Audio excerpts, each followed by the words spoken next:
এরকম ভাটের টুইস্ট জীবনে দেখিনি।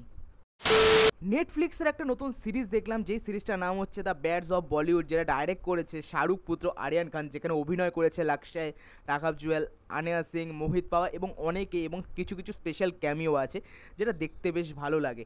তো সিরিজটা কেমন হলো বলার আগে গল্পটা যদি একটু ছোট্ট করে বলি, এখানে একটা হিরো স্ট্রাগল দেখানো হচ্ছে, বলিউডের পলিটিক্স দেখানো হচ্ছে, এবং কিছু মেটা রেফারেন্সও রয়েছে এই সিরিজটা, এবং কিছু স্পেশাল ক্যামিও রয়েছে।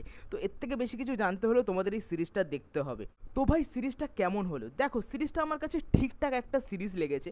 মানে বাইরে যে লেভেলের হাইপ হচ্ছে, রিলিজ হয়ে গেল প্রায় 4-5 দিন মতো হয়ে গেল, মানে যে লেভেলের হাইপ হচ্ছে ভাই, সেরকম তো ভাই মজা পেলাম না। আমি সত্যি বলছি, সেরকম মজা পেলাম না। আমি ভেবেছিলাম যে এটা খুব মজাদার, এন্টারটেনিং, মানে বোর ফিল করবো না, খুব আমাকে এনজয় দেবে, ঠিক আছে, সেরকম একটা সিরিজ দেখবো। কিন্তু সেরকম আমার আশাটা পূরণ হয়নি, যেহেতু হয়তো আমি আশাটা বেশি রেখেছিলাম, যেহেতু অনেকের ক্যামিও রয়েছে, এবং আমার ট্রেলারটাও বেশ ভালো লেগেছিল। কিন্তু সেই অনুযায়ী আমার সিরিজটা অতটা পোষায়নি। আমার ঠিকঠাক লেগেছে, ঠিক আছে, মোটামুটি লেগেছে। এবং হ্যাঁ, আমি বলবো কিছু কিছু জায়গা মজাদার আছে, কিছু কিছু জায়গা তোমাকে খুব এন্টারটেন করবে, বেশ মজাদার। এই তোমার সিরিজে তোমার মিউজিকের কাজটা খুব ভালো। বিশাল দাদলানির ভাই কিছু মিউজিক আছে যেগুলো শুনতে বেশ ভালো লাগে। অরিজিৎ সিংয়ের গলায় দুটো গান আছে, বেশ ভালো লাগে। এবং যদি পারফরমেন্সের কথা বলি, লাকসাই ভাই খুব ভালো কাজ করেছে। তারপর ভাই রাঘব ভাই সুপার কাজ করেছে, ঠিক আছে। তারপর এখানে আনেয়া সিংকে খুব ভালো লেগেছে, তাকে যতক্ষণ দেখবি ভাই তুমি ক্রাশ খেয়ে যাবে ভাই, এত সুন্দর লেগেছে আনেয়া সিংকে। তারপর মোহিত পাও ভাই সুপার লেগেছে। এছাড়া অনেকে আছে যারা খুব ভালো পারফরমেন্স দিয়েছে। এবং আরিয়ান খান, মানে শাহরুখ পুত্র আরিয়ান খান, তার এটা প্রথম ডাইরেক্ট করা সিরিজ, ঠিক আছে। আমি বলবো ভাই খুব সুন্দর ডাইরেকশন দিয়েছে, মানে দেখে বোঝাই যাবে না যে সে প্রথমবার কোনো সিরিজে ডাইরেকশন দিচ্ছে, যেটা আবার তোমার এত লম্বা, প্রায় 5 ঘন্টা তোমাদের টাইম দিতে হবে এই সিরিজটার জন্য। কিন্তু একটা মোমেন্টও বুঝতে পারবে না যে প্রথমবার সে ডাইরেক্ট করছে কোনো সিরিজ। খুবই ভালো লেগেছে, এবং যে অ্যাকশন সিনগুলো রয়েছে খুব ভালোভাবে ডেভেলপ করা, ওটা বেশ মজা লাগে। যখন কোনো অ্যাকশন সিন আসছে, একটা কার চেস সিন রয়েছে, বেশ ভালো লাগে। এবং আরেকজনের কথা বলতে ভুলে গেলাম, ববি দেওয়াল। সে জাস্ট মানে সুপার, তাকে দেখে ভাই তোমরা সিটি মারবে, তাকে দেখে সুপার লাগবে, ঠিক আছে। এবং কিছু কিছু জায়গায় এত এন্টারটেনিং, মানে চোখ বড় করে দেখার মতো, ঠিক আছে। এবং যেই ক্যামিওগুলো আমি বলবো বেশ ভালো লেগেছে আমার, সেটা হলো আরশাদ ওয়ারসি, সুপার লেগেছে তার, ঠিক আছে, এন্ট্রিটা। তারপর তোমার ইমরান হাশমি ভাই, এই সিরিজের বেস্ট ক্যামিও হলো ইমরান হাশমির। এবং সেকেন্ড যার আমার ক্যামিও বেস্ট লেগেছে সে হলো শাহরুখ খান। তার এন্ট্রিতে ভাই আমার মানে একটা ওর যে, মানে শাহরুখ খানের যে প্রেজেন্স, যে ওরা, মানে যখন তার এন্ট্রিটা হচ্ছে ভাই, গায়ে পুরো শরীরে কাটা দিল।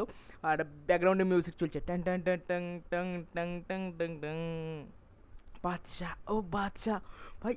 সেই প্রেজেন্সটা, মানে নিজের বাপকে একটা ভালো মানে দিয়েছে ভাই, ইন্ট্রো দিয়েছে, কেমন লেগেছে ওই জায়গাটা, সুপার লেগেছে। এবং অনেকের ক্যামিও আছে, তোমরা দেখলে বুঝতে পারবে। কিন্তু ওভারঅল ইমরান হাশমি, আরশাদ ওয়ারসি এবং তোমার শাহরুখ খান, এই তিনজনের ক্যামিও বেশ ভালো লেগেছে। এবং লাক্সে খুব ভালো পারফরমেন্স দিয়েছে। ভবিষ্যতে তার আরও কাজ আমি দেখতে চাইবো। কিলে সে ভালো পারফরমেন্স দিয়েছিল, তাকে দেখতে পুরো সিরিজ জুড়ে সুপার লেগেছে। তার অভিনয় একটা জায়গাও তোমাকে মনে হবে না যে ভাই খারাপ লাগছে, তার সুপার। তাকে অ্যাকশন সিনে যা সুন্দর লাগছে না ভাই, দেখতে সুপার লাগছে। এবং রাঘব ভাই যেভাবে কমেডি পুল অফ করেছে, বা তার যেরকম সিন রয়েছে খুব ভালো। তোমার মোহিত পাওয়া যেভাবে এখানে তোমার কমেডি টেনেছে না ভাই নিজে একা, সুপার। এবং আনিয়া সিংকেও খুব ভালো লেগেছে, মিষ্টি লেগেছে, ঠিক আছে। এবং এখানে যে অ্যাক্ট্রেস প্লে করেছে হিরোইন, তাকেও ঠিকঠাক লেগেছে, কিন্তু মাঝে মাঝে তাকে একটু ন্যাকা বেশি লাগছিল। ওভারঅল যারা আছে বেশ ভালো পারফরমেন্স দিয়েছে। এবং ববি দেওয়াল ভাই, কি লাগছে মানুষটাকে ভাই, বডি ট্রান্সফর্ম করে ভাই কি বানিয়ে ফেলেছে মানুষটা, ঠিক আছে। অ্যানিমালের পর থেকে ভাই তার কথা প্রায়ই সবাই বলছে, এবং এখানেও তার কাজ জাস্ট সুপার, ঠিক আছে। কিন্তু সিরিজটা যেই প্রবলেমটা, সেটা হলো সিরিজটা কিছু কিছু জায়গায় এন্টারটেনিং, আবার কিছু কিছু জায়গায় এত বোর, মানে তোমরা মানে বোর হয়ে যাবে। মানে একটা সিরিজ প্রায় তোমার 40-50 মিনিটের কাছাকাছি বড়, কিন্তু কিছু কিছু জায়গায় এত বোরিং আমার বিরক্ত লেগে যাচ্ছে, ঠিক আছে, বিরক্ত লাগছে। আর ভাই এই সিরিজের তোমার এন্ডিংটা এত ফালতু, মানে যা খুশি একটা দেখিয়ে দিল ভাই। আমার ভাই পোষায়নি, এন্ডিংটা আমার একদমই পোষায়নি ভাই। ক্লাইম্যাক্সে ভাই যে টুইস্টটা দেওয়া হয়েছে, এত ভাই বেকার লেগেছে আমার। আমি জানি না, অনেকের ভালোও লাগতে পারে, আমার ভাই ভালো লাগেনি, সত্যি বলছি পোষায়নি। কিন্তু তোমরা যেই জিনিসটার জন্য এই সিরিজটা দেখতে পারবে, সেটা হলো ক্যামিও, ঠিক আছে। ক্যামিওগুলো বেশ ভালো।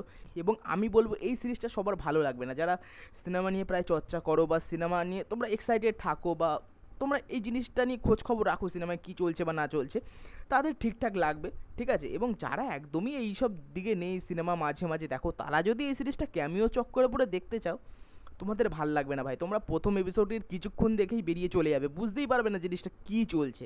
কিন্তু যারা সিনেমা নিয়ে চর্চা করো বা প্রতিনিয়ত দেখো, তাদের এই সিরিজটা ঠিকঠাক লাগবে।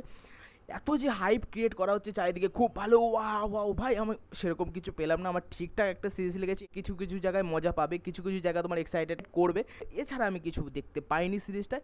ওভারঅল আমি যদি রেটিং দিই 5-এ 3 দেবো ভাই, ঠিক আছে, ক্যামিওগুলোর জন্য এবং লাক্সাই পারফরমেন্স এবং রাঘাবদের পারফরমেন্সের জন্য এবং মিউজিকের জন্য। মিউজিকটা বেশ ভালো লাগে। তো ওভারঅল বলতে গেলে আরিয়ান খানের এটা প্রথম ডাইরেকশন, ঠিক আছে, দ্য ব্যাডস অফ বলিউড, ঠিক আছে, শাহরুখ পুত্র। তো ওভারঅল আমি বলবো ভালো ডাইরেকশন দিয়েছে, ঠিকঠাক লাগে দেখতে। তো তোমরা যদি এই সিরিজটা দেখতে চাইছো অবশ্যই দেখো, ক্যামিওগুলো বেশ মজাদার। আর যারা দেখে ফেলেছো তোমাদের কেমন লেগেছে নিশ্চয়ই কমেন্ট করে জানিও।